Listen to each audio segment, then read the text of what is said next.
Oi pessoal, tudo bom? Enfim, estou gravando esse vídeo para os 2 terceiros anos, ok? A ideia é que a gente possa, a partir dessa semana, retomar as atividades pelo menos uma vez por semana online. Pode ser, eu coloquei lá no WhatsApp para vocês tentarem se organizar e responderem se vocês querem ou não assistirem às aulas. Eu me disponho a fazer essas aulas para a gente poder não perder muitos conteúdos. Combinado?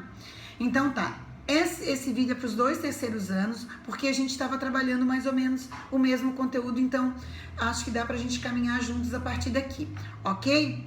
Bom, quando a gente iniciou a discussão sobre criança, a gente estava no momento em que vocês tinham trazido para a gente um conceito do senso comum sobre criança, a gente tinha discutido algumas questões da realidade dessa criança real e eu pedi para vocês assistirem o documentário.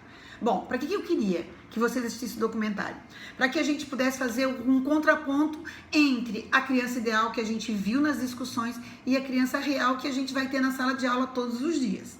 Bom, e numa das atividades que eu pedi lá no Classroom foi para vocês poderem trazer para mim a ideia do que essas crianças tinham perdido. Lembram disso? Algumas alunos responderam e outros não. Então a ideia é que eu faça uma retomada rapidinho para não ficar muito cansativo para vocês, para a gente fechar esse conteúdo. Quem sabe hoje eu faço um fechamento e no nosso primeiro encontro vocês se coloquem e a gente meio que fecha esse conteúdo para entrar na próxima unidade. Pode ser? Então, lá no documentário a gente teve 7 situações de criança. A primeira foi o Tanza, estão lembrados? Aquela criança lá da África do Sul, aquela que já estava envolvida com guerra, já estava matando, enfim, ele estava vivendo toda uma situação que foge totalmente do que seria uma infância adequada, ok? O que essa criança perdeu, né? Essa criança perdeu a família dela, ela perdeu a escola e ela perdeu a proteção do Estado, né? Então, 3 direitos básicos que essa criança tinha, ela perdeu, porque já colocaram ela numa situação de adulto, onde ela tinha que se sustentar e matar para poder viver, né? Quando essa criança vai de volta na sua comunidade, abre aquele buraquinho lá do tijolinho, lembra? Ela tem recordações da sua família, né? Então, a família ela perdeu. E esse mundo hostil em que ela viveu, fez com que ela tivesse que viver uma vida de adulto, né? E ela, na realidade, queria o quê? Ela queria ter a sua família e uma escola. Tanto que quando ela vai estourar, né, leva a bomba para estourar aquela comunidade, ela entra na sala e ela responde todas as perguntas que estavam no quadro, né? E vocês viram por que ele não tirava o tênis, né? Ele não tirava o tênis porque o pé dele estava sujo, estava cheio de calo, né? Então, aquele momento onde ele deita na carteira é um momento em que ele se sente em casa, né? Porque a escola também é uma casa para ele, né? Então, essa criança perde isso.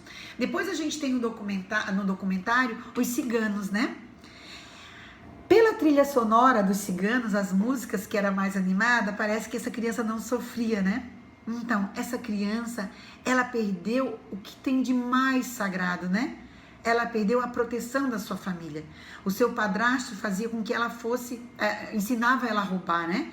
Então, um lugar extremamente hostil, onde ela estava, né? Que era num reformatório. Que lugar era hostil, né? Aquele diretor era um completo imbecil, porque ele não estava preocupado com a recuperação das crianças que estavam lá. Muito pelo contrário, ele estava preocupado com o número para ele se manter naquele cargo, né? Mas o que é mais triste nesse documentário dos ciganos é que ele estava mais protegido dentro daquele lugar hostil do que dentro da sua família, né? Isso é muito preocupante, né? Ele perde a segurança da sua família. Quando um amigo daquela criança diz para ele, olha, se você fizer as coisas de acordo com os combinados aqui dentro, você está protegido, né? Então, era um lugar hostil porque eles fumavam lá dentro e o diretor sabia disso. Eles tinham um fósforo. Lembra daquela cena que eles jogavam o fósforo para cima? Olha o perigo, né, em que essas crianças estavam colocadas. Mas, independente dessa hostilidade daquele lugar, independente do perigo que eles corriam, lá dentro ele se sentia mais seguro que a sua família. E isso é extremamente triste, né? Então, ele perde a proteção da família, essa criança, né? Fora a educação e outras questões também. E depois a gente vem o documentário da Blanca, né? A história da Blanca. Estão lembrados da Blanca? Isso, a menina com AIDS, né? Então, essa criança, o que ela perde, né? O que ela não tem, né? Ela não tem a garantia do respeito, né? O bullying pautado ali. Se vocês perceberem, eu não sei se vocês perceberam, vocês percebiam o ato de amor daquela família? Tinha ato de amor, né? Sim. Por toda a situação do pai, por toda a situação da mãe, eles tinham a preocupação que a filha não visse que eles eram viciados, né? Independente disso, independente de toda a situação, eles tinham uma relação de afeto pautado ali, né? O cuidado com a filha para que ela não soubesse da realidade deles. E tinha um histórico ali dessa família, né? O cara era um ex-combatente de guerra que foi abandonado, segundo ele, pelo governo, então estava numa situação extremamente vulnerável, né? Mas essa criança, ela é colocada na escola, e daí eu queria discutir com vocês o bullying, né? O cuidado que nós professores temos que ter para essa situação do bullying na sala, né? Ou seja, o bullying não é só da criança com AIDS, né? A gente tem que cuidar na sala o bullying com a criança que é gorda, com a criança que é mais pobre, com a criança que vem mais suja, com a criança que tem dificuldade porque os amigos acabam dizendo para ela que ela é burra. Então, esse olhar criterioso, esse olhar cuidadoso do professor com os alunos dentro da sala e no espaço da escola, a gente tem que estar muito atento, né? Porque somos nós que vamos ter que ter a sensibilidade de perceber que essa criança está sofrendo bullying, para poder, de uma certa forma, acolher essa criança e discutir com as outras a possibilidade de parar com essa ação, né? Porque muitas vezes, quando eles provocam bullying, eles também não têm a noção de que eles estão fazendo isso. Eles não têm a noção, principalmente as crianças, de que eles estão machucando o amigo, né? Do que eles estão fazendo com ela. Então, esse olhar criterioso, esse olhar cuidadoso tem que ser nosso, né? Por isso que a gente está estudando criança, por isso que a gente está na escola para poder adquirir um conhecimento científico que vá além desse conhecimento e desse olhar que a gente tem enquanto pessoa comum, né? Que nós somos, né? Bom, o outro documentário é da Bilu e do João, né? Dos nossos brasileirinhos, estão lembrados? O que eu queria pautar ali, né? Que a gente pudesse pensar sobre isso, né? Vocês lembram quando eles estavam lá no início do filme, do documentário deles, que eles estavam brincando de autódromo? O processo imaginativo da criança, né? Então, isso é uma questão que eu queria pontuar para vocês. Apesar de toda a hostilidade da vida deles, né? Porque não estava sendo fácil, a gente viu que eles têm que se sustentar, né? Eles também, assim como os ciganos, assim como a Blanca e assim como o menino lá da África do Sul, eles estão postos num mundo que não é o deles. Não é o mundo da infância. Aquele é o mundo do adulto, né? Correndo risco de vida, correndo risco de violência, correndo risco de apanhar dos mais velhos, correndo risco de apanhar chuva, de pegar uma gripe, enfim. Tudo isso, correndo o risco de não ir na escola, né? Nesse horário, apesar de deles terem feito aquilo num final de semana, num sábado, estão lembrados? Mas provavelmente essas crianças, a Bilu e o João, eles representam a vida de muitos brasileiros, né? Que não estão só no sábado catando papel. Eles estão no dia de semana também. Às vezes no horário diferente da escola, mas estão sim. E aí eu queria pautar uma coisa que tem muito a ver com a nossa dificuldade como professor para lidar com essas crianças. Vocês lembram que no meio de todo aquele alvoroço que estava lá, a Bilu e o João, eles conseguiram inventar um joguinho? Lembra aquele joguinho lá do botão? E vocês viram que eles estavam fazendo conta matemática e lá no final, eles também, quando foram pesar, eles fizeram um raciocínio lógico, matemático, esse mais esse, deu isso, não sei o quê, e eles sabiam quantos que eles iam receber? Então, o que eu queria pontuar para vocês? Nesse vídeo, eu queria destacar para vocês uma questão muito de escola. Provavelmente a Bilu e o João, elas serão reprovados na escola, porque eles não sabem fazer as continhas de efetue. Lembram aquelas que a gente recebe? Arme, efetue? Então, essas continhas de arme, efetue, que a gente passa na escola como atividade de matemática para ensinar a soma, para ensinar a subtração, isso vocês vão trabalhar daqui a pouco com as crianças, elas não levam em consideração, por exemplo, um jogo. Por quê?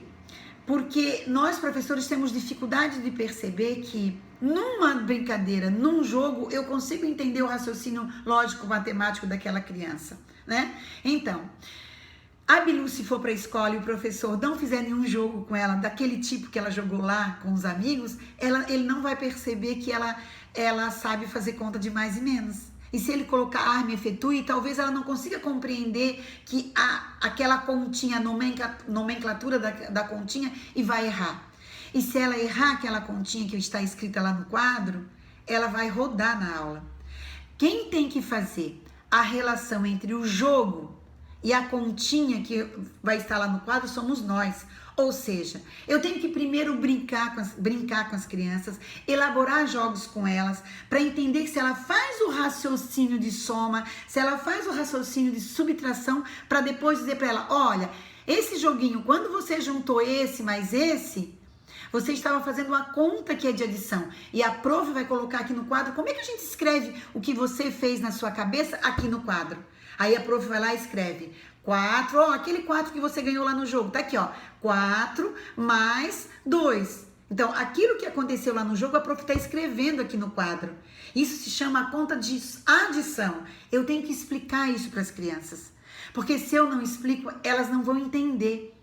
Então, nessa situação, o problema é muito mais de ensinagem, nós professores que temos dificuldade de transpor esse jogo numa relação de matemática que eu tenho que ensinar na sala, ok? Então eu queria chamar a atenção do cuidado que a gente deve ter para poder perceber o que a criança já consegue fazer e pegar isso e puxar para o conteúdo que eu tenho que trabalhar em sala, né? Então, quando a gente sentar nessa semana, eu queria retomar um pouquinho essa ideia dessa discussão de sala de aula em relação a Bilu e o João, ok? Depois a gente tem o Jonathan, né? O Jonathan é aquele menino de guerra lá, né? Aquele fotógrafo, né? Que ele viveu toda a situação de guerra enquanto criança e depois de adulto ele se tornou um fotógrafo, né? Que vai fotografar guerras, né? Então ele tem toda uma dificuldade de lidar com aquela situação, ele tem que reviver situações e isso mexe com o emocional dele, né? E esse mexer com o emocional dele que eu queria discutir com vocês, né? Então, muitas vezes as nossas crianças chegam extremamente abaladas na sala, né? E esse olhar eu tenho que ter, né? Os diversos jeitos de estar na sala, né? O Jonathan é uma criança que sofre e provavelmente ele sofreu muito na sala se o professor não teve um olhar atento para acolher essa criança, né? Então essa é uma questão que eu queria pontuar para vocês sobre o Jonathan, né?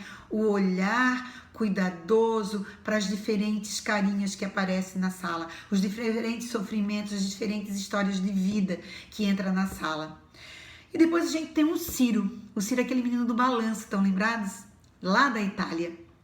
Isso, o Ciro é um menino que se prostitui para poder levar dinheiro para casa, para poder se sustentar.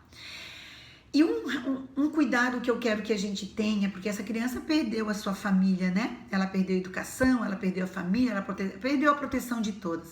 Vocês lembram daquela cena em que o Ciro chega em casa, ele escuta a mãe dele conversando com o namorado, ou seja, brigando com o namorado, e ele escuta. E ele escuta a mãe achando que ele tem que trazer dinheiro para casa, enfim.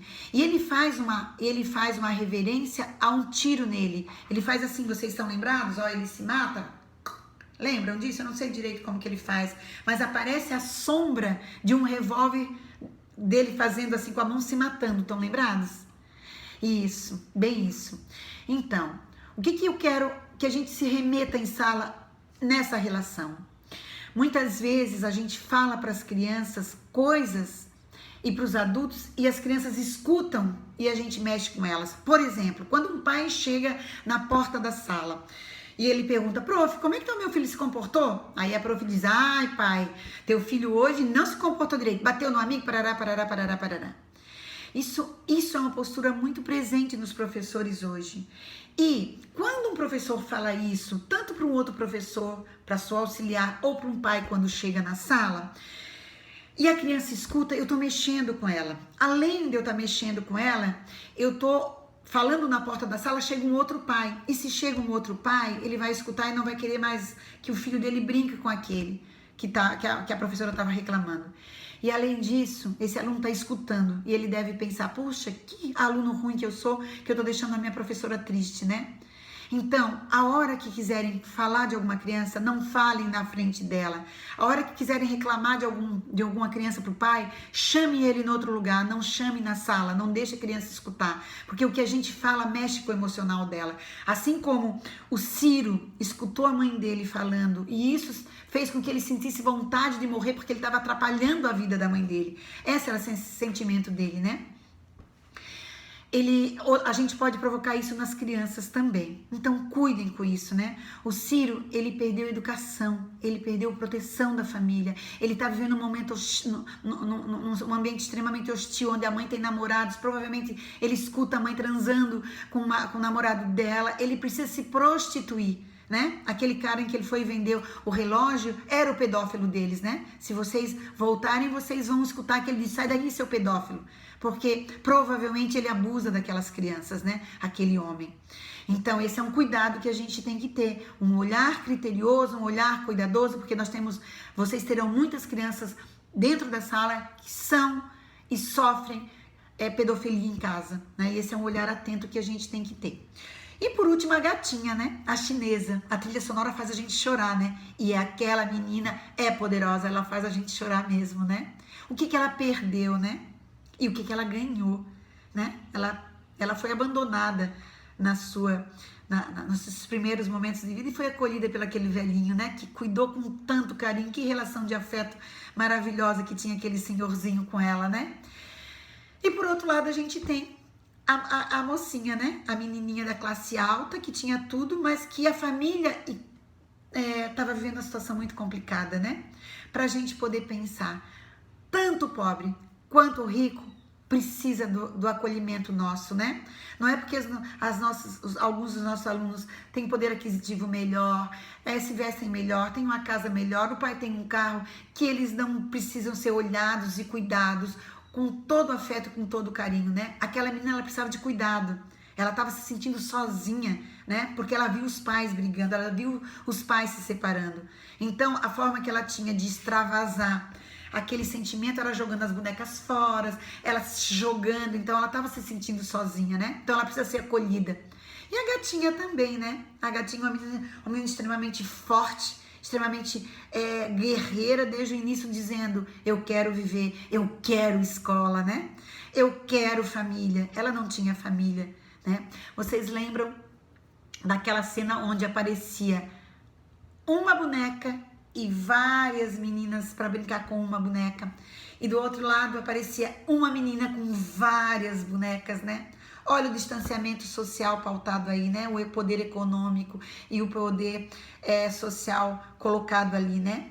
Essa gatinha, esse episódio da gatinha, eu queria me reportar ao texto que eu passei para vocês semana passada, né? Que dentro de uma mesma sociedade, dentro de uma mesma cultura, dentro de uma mesma cidade, a gente tem 2 tratamentos diferentes para as crianças, né? Então, 2 entendimentos diferentes para a criança, né?